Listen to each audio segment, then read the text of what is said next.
एक हरे भरे जंगल में लूना नाम का एक सुंदर काला तोता अपने सौतेली माँ और पिता के साथ रहता था। उसके माता पिता लूना को पसंद नहीं करते थे क्योंकि वह काला था। एक दिन लूना सुबह उठकर अपनी सौतेली माँ के पास जाता है।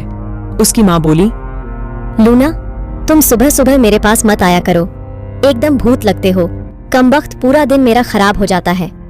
लूना बोला, माँ, मुझे बहुत भूख लगी है, इसलिए मैं आपके पास खाना लेने आया हूँ।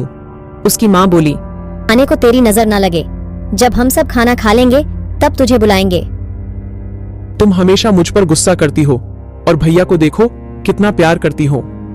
चुप कर करम चले, अपने भैया को देख कितना सुंदर है और तुझे देख कितना काला। तुझे देखते ही मुझे उल्टी आने लगती है। अपनी सौतेली माँ की बात सुनकर लूना तोता बाहर चला जाता है। जब सारे परिवार खाना खा लेते हैं तब उसकी माँ लूना को बुलाती है। ओ करम जले, इधर आ, खाना खा ले और सारे घर की अच्छे से सफाई कर देना। लूना तोता बोला, ठीक है माँ। जब लूना खाना खाने आता है तो उसे बासी खाना दिखाई देता है। वह कहता है, माँ, ये तो बासी खाना है, मैं अगर इसे खाऊंगा तो बीमार पड़ जाऊंगा। उसकी माँ बोली, ज्यादा चप्पड़ चप्पड़ मत कर, खाना है तो खा, नहीं तो भूखा मर। लूना तोता जैसे तैसे खाना खा लेता है। एक दिन लूना अपने पिता के पास जाता है और बोलता है, पिताजी, आज मुझे कुछ अच्छा खाना दिलवा दो ना। माँ मुझे रोज रोज बासी खाना खिलाती है। लूना तोता के पिताजी गुस्से से बोले, अरे यार, मैंने ये सुबह सुबह किसका चेहरा देख लिया। वह अपनी पत्नी को बुलाता है और कहता है, इसे मेरे सामने से हटाओ। माँ बोली, अरे मनहूस, तुझे कितनी बार बोला है सुबह सुबह हमारे पास अपना चेहरा लेकर मत आना, फिर क्यों आता है हमारे सामने? तुझे समझ नहीं आती है क्या? लूना तोता को बहुत दुख होता है। वह उदास हो जाता है और कहता है, मैं अगर इतना ही बुरा हूं तो मैं घर से चला जाता हूं।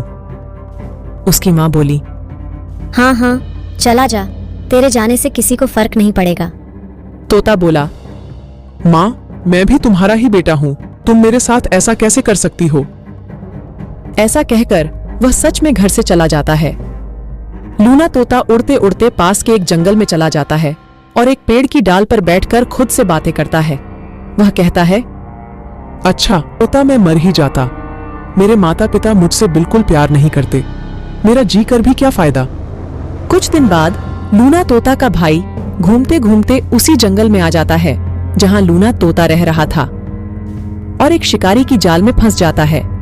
जब शिकारी लूना तोता के भाई को पकड़कर ले जा रहा था, वह जोर जोर से चिल्लाने लगा, बचाओ बचाओ। तभी उसकी आवाज लूना सुन लेता है और पहचान लेता है कि यह तो मेरा भाई का आवाज है। लूना चारों ओर देखने लगता है। तब उसकी नजर शिकारी की ओर पड़ता है।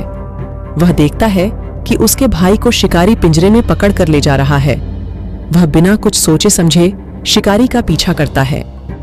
तभी शिकारी एक नदी की ओर पानी पीने के लिए जाता है और पिंजरे को वहीं थोड़ा दूर में रख देता है और पानी पीने लगता है। लूना चुपके से आता है और पिंजरे की कुंडी खोल देता है और अपने भाई को लेकर उड़ जाता है। उसका भाई उसे अपने गले से लगा लेता है और कहता है, हमने हमेशा तुम्हें इतना सताया है, फिर भी तुमने मेरी मदद की। तुम सच में दिल से बहुत अच्छे और सुंदर हो भाई। और उसे अपने साथ घर ले जाता है और माँ पिता को सारी बात बताता है। उसके माता पिता उससे माफी मांगते हैं और सब साथ खुशी खुशी रहते हैं।